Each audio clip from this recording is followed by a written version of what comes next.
Welcome back to the channel. This is Lady Nika in with a reality review, and we are talking about Married to Medicine. They gave us all that good ass shit last week, I guess, so that they can let us know this week we ain't getting that much, because this show wasn't really all that. This is season 3 episode 2, and I'm gonna miss a whole lot of things on here, y'all, due to the fact I was half-ass paying attention, and it really wasn't that much going on. I was kind of bored, so, but I'm gonna give you what I can. We started off with Dr. Heavenly and that little mouthy daughter of hers, Alora, going to a checkup for Alora, get her teeth cleaned and stuff like that. And Dr. Heavenly is saying that what she also does besides run her practice is she buys up old practices, fixes them up, renovate them out. And she just recently did some renovations at her place. She's saying that, you know, she's very proud of her daughter. She feels that her daughter could be the next Beyonce or the next Dr. Heavenly. And I was like, all right then, girl, as a mother, I guess we do have high expectations for our children. Not saying that she can't get it, but you have to work on her mouth a little bit for her to advance in life. That's going to be her drawback. It was good to see them together, though, because I like seeing parents and, you know, mothers with their daughters and they get along. I used to be like that with mine all the time now, but, you know, once they get teenagers, smell themselves, and then they got to go through that stupid stage, so they'll deal with shit. But they you know, she's, excuse me, they get over to Dr. Heavenly's office, and, you know, Alora gets her teeth cleaned, everything is good, you know, good checkup. So next, Quad. Now, y'all know I'm not here for Quad, but Quad is one retarded ass female. Quad is crazy as hell. Y'all, Quad is dressed up like one of Charlie's Angels on special assignment. This motherfucker got on this dark ass hat, this trench coat, baby, the big black glasses, and I swear to God, she was sitting right next to one of the Isley brothers, but alright then. And she's sitting there paraphrasing on that man, you know what I'm saying? Talking about pigs and secret codes and shit, and finally she said, are you Walter? And he said, yeah. And she's talking about, I was trying to do code, honey. He said, oh, we don't do that shit no more. So, she tells him, you know, she wants a background check done on Lisa Nicole and Darren. And she provides him with the information that she already has to help him begin his search into their backgrounds. And that bitch say, you don't have to, when you stay ready, you don't have to get ready. I've been telling y'all that for the longest. I'll be ready for anything. Don't nothing surprise me. Trust and believe. Nothing surprised me. I always expect the unexpected, and I'm always ready to move forward. So with that shit there, she told that motherfucker she want all the tea on them. She want to know if the girl mama elbows ass. I don't like Quad, but I gotta give her this. But that bitch do be having some good catchphrases, but she a dirty bitch. Is she really a petty bitch? Because from what I'm hearing, Lisa Nicole only did all of this stuff for a storyline. You know, I heard this from a couple of sources, you know, some YouTube sources that said that this was all a plot for a storyline for this season for Lisa Nicole. Now, if I was Quad, I would have cussed the bitch out and been through with this shit. But okay, then we're gonna play the role, and I can't wait till all of this shit comes to a head when they had that fight we've been hearing about. But next we see Dr. Jackie, and she's trying to recruit the ladies for her Fit is the New It campaign. And first person she goes to is Simone's house, and she's blowing this loud ass horn, y'all, that says Fit is the New It. And Dr. Simone comes out. She done took the woman damn Snicker bar out of damn hand. Now I'm gonna tell you something, now girl, let me tell you, I probably would have, I don't know, depending on what time of month it was, I probably would have had an attitude about that, because honey, sometimes when it's almost that time, you be having them sugar cravings, and then if you didn't partake in this, you know, conversations with Mary Jane, you might have what you call the munches, and a bitch come knocking at my, when a bitch come blowing a horn, I come outside and see what the hell going on, and the hoe take my snack and throw it. I'm being probably a little upset, but she's telling her that she wants her to be a part of this participate in this new program that she has going. And they play around a little bit, but Dr. Simone loves Dr. Jackie. So, of course, you know she's going to go ahead on and participate in it. She told her, don't bring your ass back around to my house no damn more. So, we got Dr. Simone going to be a part of it. So, next, she goes to Toya and Eugene, and she blow that horn yet again on that ass. When she blew that horn, they come out the house. Child, she gets to telling them about the new IT program that she wants to start, and she's asking them for their participation. Dr. Eugene gonna say he goes to the gym at least 3 times a week. Toya gonna look at him and slick shade him and say, I can tell. So then he started trying to say big bones and big people running his family. She like, ain't nobody else big in your damn family. She was getting his ass to business with that damn confessional. But he did finally agree, as well as she, which she probably don't really need it, because Toya is very slim with a dumb tack ass, but she's slim.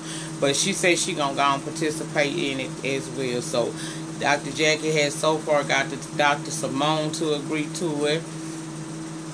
She's got Dr. Simone and her husband Cecil gonna do it. Toya and Eugene gonna do it. And she'll get to Heavenly Nether. Heavenly crazy. But we see old Lisa Nicole talking to Dr. Lightbright Darren. And they basically sitting up in there. She looking all stressed out like she about to have a fucking fit with her fake phony stupid ass.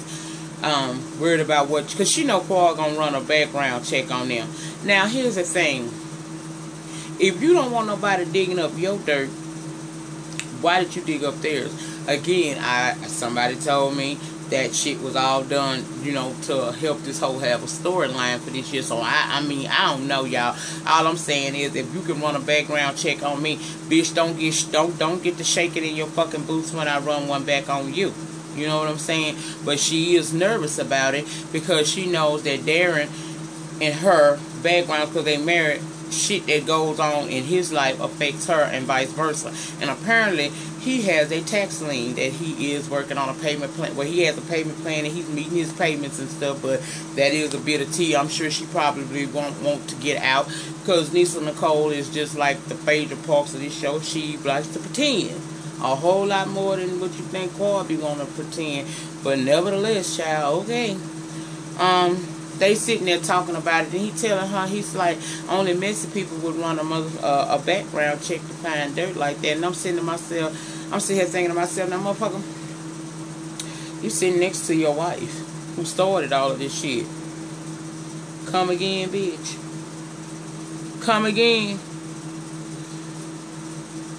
He telling her, don't worry about it, you know, just leave the shit alone, you know, let her do what she gotta do and just don't say nothing about her stuff. But see, that's not what Lisa Nicole intentions is. She'll miss it, bitch. So now she's shaking in her motherfucking underwear because she worried about what Paul gonna find out, because she knows she got that tax lien with him, and then it could come out about, you know, he had all these affairs. She's upset about when he had made that joke last year up at that cabin with them couples about the ex-Keisha and all of that. And here's my thing with that. If you still have a problem with him, now you know he done cheated on you umpteen time, right?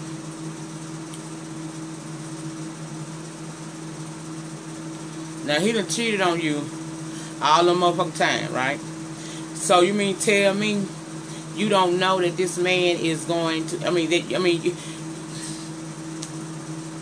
it was a tacky joke he made, I understand that, but my point is, if you still that sensitive about him, and we're going to, you know, tell that you sensitive about it, because on next episode, Toya going to throw some shit at your face that's going to have you looking crazy. But if you still that's concerned and worried about what he's doing behind your back, then maybe y'all should not be together. Maybe y'all should be in some type of counseling or something, trying to figure out how y'all gonna get this shit together, because you clearly bothered by it, but you don't want none of your shit to come out. So you sitting there worried about it, and he basically did what he did on your ass last week, said what he had to say, got up and left your ass sitting there, and she talking about, you see, there you go again, walking out when I'm trying to express my feelings. No, that man has said what he had to say. I'm the one with the tax issue. I'm the one that did the cheating. It's not on you. But I get what she's saying. Whatever you do is a negative reflection on me. If you do anything negative, that falls on me as a negative as well. But see, bitch, if you had never started the background checks in the first place, you wouldn't be in this situation. So it is what the fuck it is. Next, Dr. Jackie goes on over to Quad and Griggs, and she wakes up their neighbors too with that loud ass horn and shit. But she get them to agree to come on board with the Fit is the New It program, so they gonna participate too. And Quad told her, girl, yo, you know I live in these white people neighborhoods. Don't be disturbing these good folks like this. That shit is funny. Quad is quite a mess. But next she goes over to Dr. Heavenly house and making the same amount of noise with that skill and that damn horn. And Dr. Heavenly comes out of there and she saw the scale. She's like, what she mean? Not knowing that she done did this at all the ladies' house. But, you know, Heavenly, I think she somewhat still has a small problem with Dr. Jackie, but she trying to be friends with her now. Because Dr. Jackie got that ass for season 1. But, you know, she says she like her now, so fuck it, she'll participate with the bitch in the commercial, in the confessional. Dr. Heavenly is fucking comic relief for this show this season, it appears. She comes right on in with her little quick little shits that she say. So I'm trying to get, I'm trying to like a bitch. You know, she a drunk bitch. I'm still trying to like her.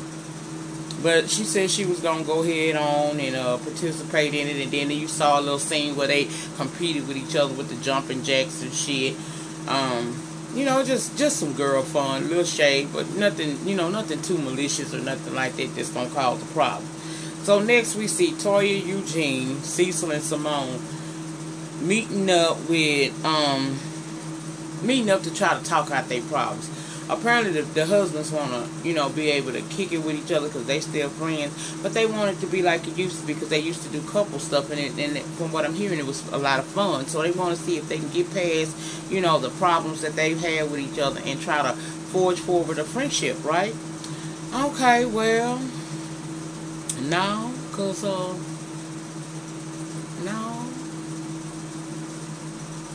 as soon as she get there, Toya offers to hug her, but she's like, well, I don't want no hug if it's going to be fake. I feel Toya on that, ain't no sense in us each other hugging on each other if we don't really mean it. Well, they sit down and they start talking, and Toya says to Dr. Simone, when I first met you, seemingly you were a cool person, and I understood why Dr. Simone got mad, because what you basically saying is, you saying you thought of me as a cool person, but as you got to know me, you found out that I wasn't. If we here to slang insults, ain't no sense of me being here. And so it was at that point she knew that they wasn't going to be able to come to no resolve, so she get ready to, well, she did get up and she started walking out on that ass. And of course Cecil following behind her, trying to get her to stay there. But she already know that this is not going to work between her and Toya. So she tell Toya before she walk out, look, I could be cordial and speak to you, but this friendship or whatever it was, it's not going to ever work no more. And I don't blame her. Look at what Toya did to her. For you to try to imply that the woman ain't a good mother, girl, please, you should be the best mother. But was it not your son on episode 1 at the fucking stove, and that ain't the first time that motherfucking little boy was ever in there messing with shit that he shouldn't mess with like that? All little kids that age know not to touch that damn stove. Your son went right on over there to this shit. So you got all day. This woman is a fucking professional in her, in her line of work, and she got something going on. So you got all day. Why your kid ain't in line? I ain't never seen Dr. Jackie Simone doing none of that shit like that. Child, I'm telling you, I cannot stand Toya. I can't stand her. And it's apparent that her and Simone ain't gonna be able to get along. But here's the thing: if I was Simone, I would not give her that much power over me. Bitch, bye. Is what she would give for me. I wouldn't pay that little. Who? If it wasn't for the arguments that she has with Simone this season, who would be watching or checking for Toya? I'll wait.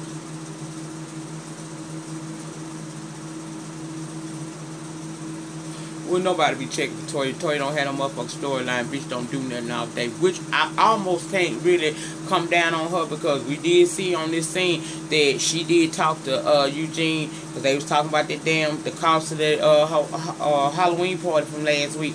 And the girl said she wanted to get a job, and he talking about, here, think about it. So see, here's what I'm saying. She like to spin. she ain't bringing no money in. You making it evident to her that she don't bring no money in. But when she talk to you about getting a job where she can bring some money in, you gonna tell her, you gonna think about it. So my thing is, shut the fuck up when she do stuff. You know what she will do. You know she didn't offer to get a job to be able to afford some of this shit. I'm not saying she gonna bring in what he bring in. Of course not. But why sit there and complain about the shit, and then she try to get a job to be able to do something? Them boys at school out there, that girl could go out and do something other than get this little American medicine check.